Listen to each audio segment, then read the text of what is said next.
Hey, what's up, guys? My name is Matt. I'm a content producer for OddsJam. And today we're going to be doing the simple task of placing bets. Let's go. Tonight's bets will specifically be for a very exciting Thursday night football game that we are all expecting to watch between the Broncos and the Browns without their entire team. I know NBA just started. You see a ton of NBA on this page. If you do want to get some NBA analysis, you're more than welcome to listen to the OddsJam NBA show that I host with one of my buddies. But tonight, like I said, just for football. So to make it easier on me, I just Control F Broncos and let's find some bets. So this first one I see, it's at the top of the page, is about 8.5% positive expected value. I really like it. So I did a little bit of research before I recorded just to make sure that I knew what I was talking about. And this Melvin Gordon over 1.5 receptions, I really like. So Melvin Gordon isn't known as a premier pass catcher, right? So let's look at his stats and see how he's doing. So it looks like the first thing I like to look at is like targets and snap percentage, because that's the best way to determine it's the best way to determine how he's going to be doing moving forward. You know, if he's getting the snaps but not getting the targets, that won't help, and then the opposite. So looks like he's been hovering around 50%. He's only dropped below 50% one time, and that was against the Ravens in a game where they just got spanked. He's splitting time with Javonte Williams, but like I said, they both hover around 50%. And then the targets, 3, 2, 2, 4, 2, 3. So he's pacing his targets. The lowest he's gotten is 2 in a couple games. But because he's a running back, he has a high catch percentage. So it looks like he's got a total of, quick math here. Actually, I can do it down here.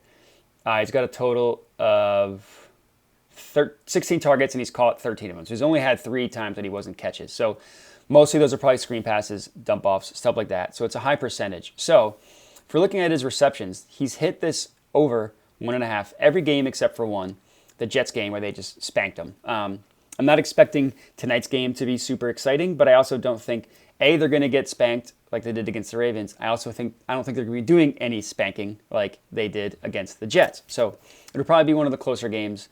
It'll probably be really boring, but at least we'll have something to watch for. So another thing I wanted to look at is their other running back, Javonte Williams. I want to see, is he getting more of the passing work as the time goes on? So let's look at Javonte Williams stats. So we determined that Melvin Gordon has hit the over 1.5 in every game. His targets, receptions have been pretty consistent, and as has his snap percentage. So if we're looking at Javonte Williams, his same thing. His snap percentage has hovered around 50%, but he's actually been a little bit lower than it. So 50% week 1, and then it dropped down to 41, 40, 51, 42, 47. So the highest he's gotten is 51, and the lowest that Melvin Gordon's gotten is 49. So they hover around 50%, with Melvin Gordon being a little higher.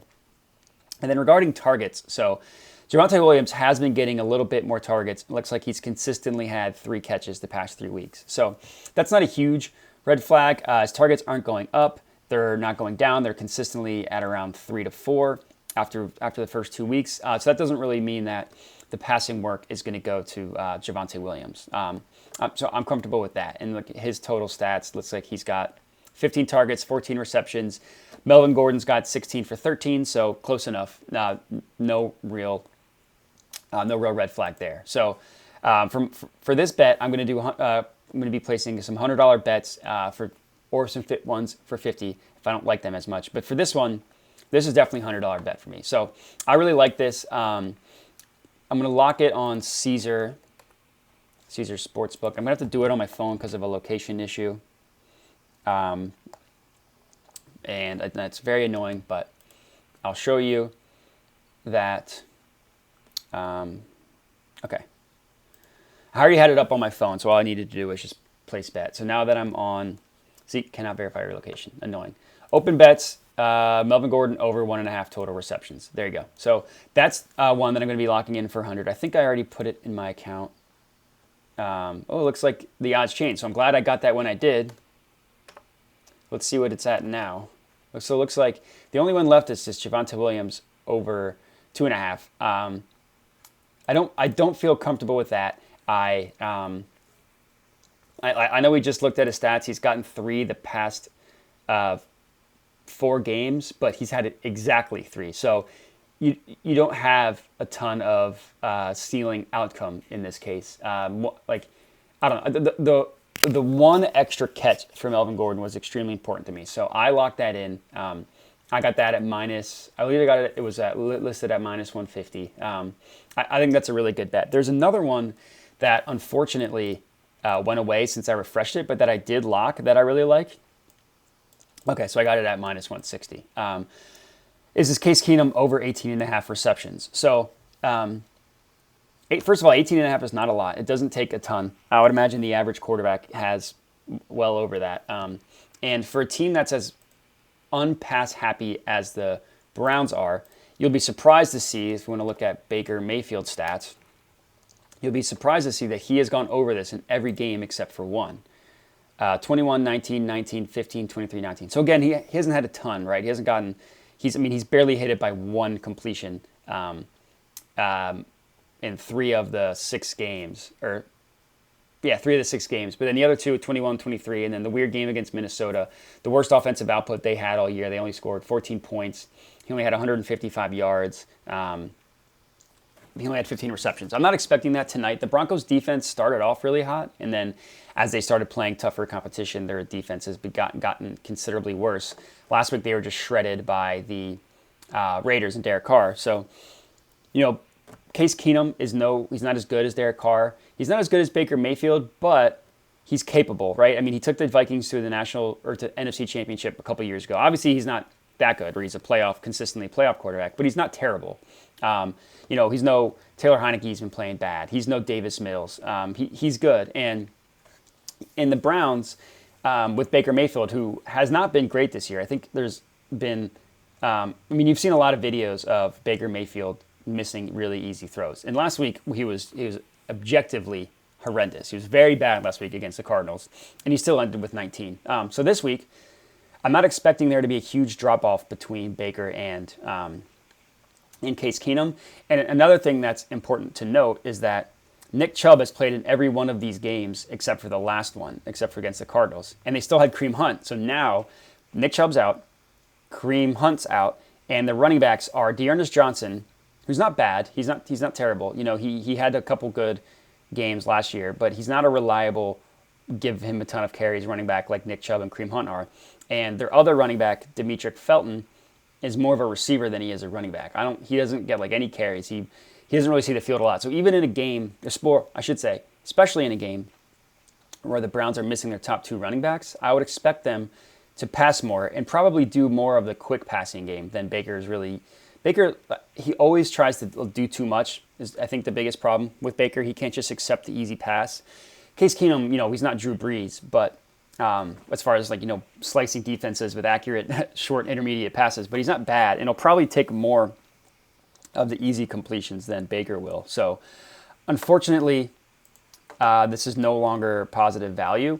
I'm assuming the odds must have changed. So I got it at minus 120. Right now it's at minus 132 on Pinnacle. I would imagine the odds have caught up on the sports books, but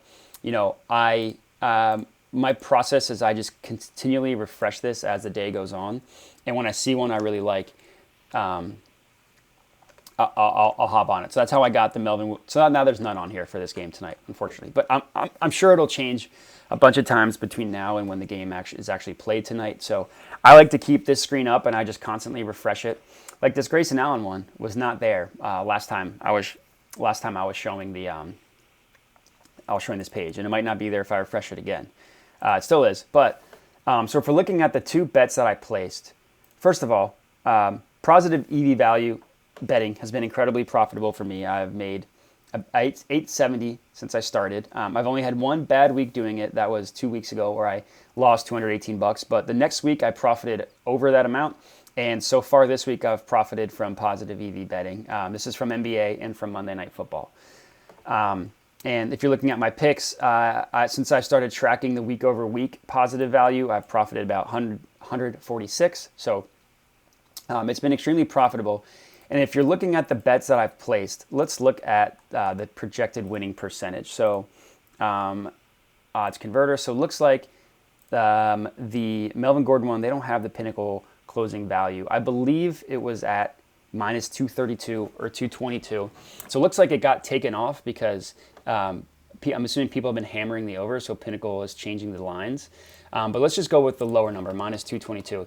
That gives it a 68% chance of hitting, which is pretty high. And I'm getting that at minus 160. So to see the value there, and the other bet looks like the Pinnacle value changed to minus 118. It was minus 130, but even if looking at minus 118, it gives you a 54% chance of that bet hitting. So funny enough, this Case Keenum one has changed and is no longer positive value. I would imagine this is going to keep swinging.